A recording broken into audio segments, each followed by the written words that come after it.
This is Rob Robinson. I'm going to talk today about our transformers that we have that we're going to be using and get you familiar with how transformers work, what you're looking at, and just get you familiar with the basics. All right, I've got this turned on its side. This here, the black is the transformer. Here is one of the nameplates. This one is actually the wiring diagram nameplate. If you remember from looking at a motor nameplate, you had a high voltage, low voltage wiring diagram. Transformers, very similar. They're gonna have a diagram, what voltage you got in, what voltage you want out. All right, so first thing on this tag, we got a catalog number. Tells us what type, what the brand catalog number is. If we had to replace it or want another one like it, we could order, easily get the number, see if it's still available. Output.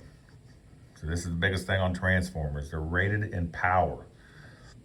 And that power is not in watts, it's in kVA or VA, which stands for kilovolt amps or volt amps. And if you remember what the power formula is, or don't know, power equals voltage times amps. So in this case, the output power of this one is 0.150 kVA. If we want to get rid of the K, we can drop the K, and it's 150 volt amps. So 150 volt amps. It's the rating of the whole transformer. So power in, power out is the same.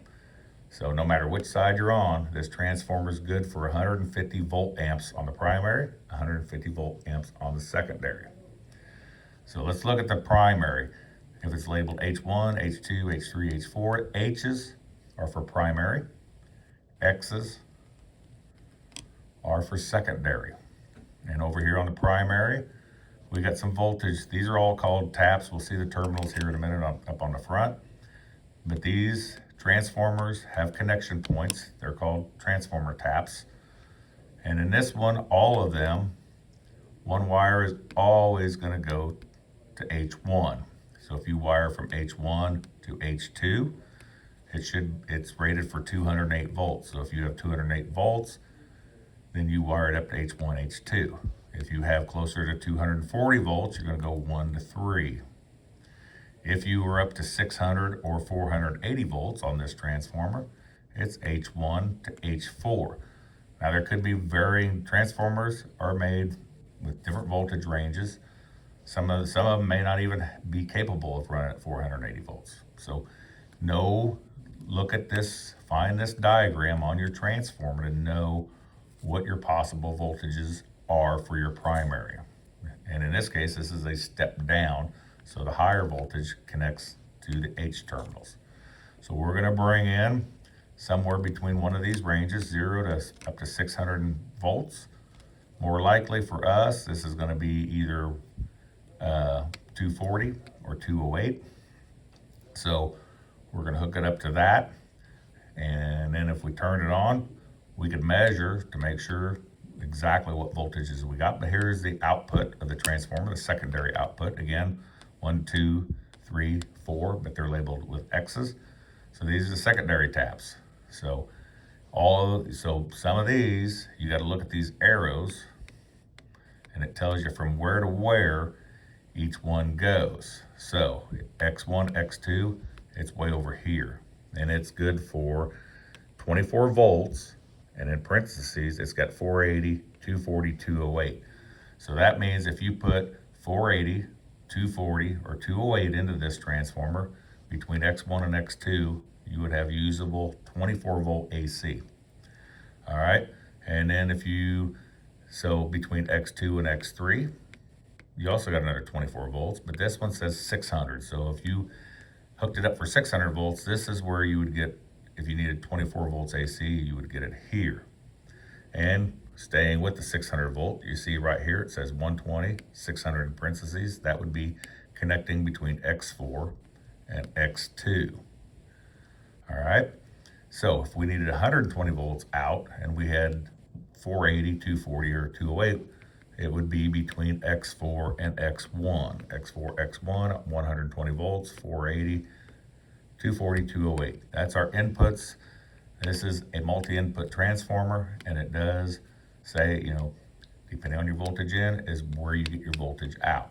So everyone's gonna have a wiring diagram. So it's not really that difficult. You find the wiring diagram, just like you found the wiring diagram on a motor, high, low voltage. You're gonna look, some may not have X1, 2, 3, and 4, may just be X1, X2.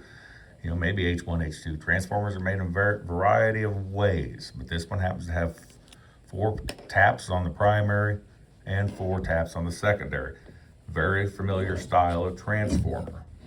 All right, so let's look at the front. All right, so look at the front now. Here's where you wire it. Here's your terminals. Let me flip it around, and so you can read it. All right, so we'll start up here at the top. Across the top here, sometimes it might be labeled or stamped there, but somewhere near the terminals, you'll see the H1, H2, H3, H4, and that means H1, H2, H2, H3, it's 4. And down below, here's our secondary terminals that we would wire to, X4, 3, 2, and 1. And again, name brand of that, gives you a temperature rating, tells you it's heavy duty, UL listed. So basically some stuff that's gonna be, usually gonna be 2 tags. Gonna be a tag similar to this and another tag showing the outputs. So this is the basics of control transformers. Now something to be said, when you do a control transformer, you're usually gonna get, most industrial control transformers are taking a higher voltage, typically 240 or 480. They're gonna take it down to either, or sometimes both. This case we can have, this transformer can give us 120 and 24 volts. Now, we've talked about, we're learning how to make a neutral, and a neutral would be grounding one terminal. So we go back and look at this, and we would want to ground X1. So in this transformer case, we ground X1. And of note, when grounding a transformer, when you ground it, that X1 terminal now becomes can be used as what's called a neutral wire. So we'd still have 120 from there to there, but now we have a reference to ground by bonding it, grounding X1 to ground. And when you have a transformer and you're going to ground the secondary, you have to ground the secondary because this, if you don't, it's going to call what's called floating. It's just going to be what they call floating. You're not going to be able to take a meter and put it on a piece of metal and put your other lead on there. You're going to read odd voltages. It will not make sense. But once we ground it, now we can use metal. If everything's bonded together, we can have a reference point. So when you bond a transformer, you're creating a neutral, and the only time, this is the only place the neutral, any neutral wire will ever make contact with ground. You do it as close as you can to the transformer, and that's the only point. From then on, you use a white wire as a neutral, and green wires are your grounds. Green ground wires are not current carrying conductors unless there's a short circuit. Neutral wires do carry current, and we want the current going through the neutral wire and not connecting to another ground wire. That is a very dangerous situation if you start hooking neutrals up to other ground wires and not back to the neutral source. So be aware of that. So that's something we're going to be looking for in the labs. Don't be hooking no neutral wire up to earth ground. You do it one time only, and that is at the transformer. So grounded at the ground X1 at the transformer, and now you have a neutral wire, and all neutral wires should come off of X1. Okay, thank you.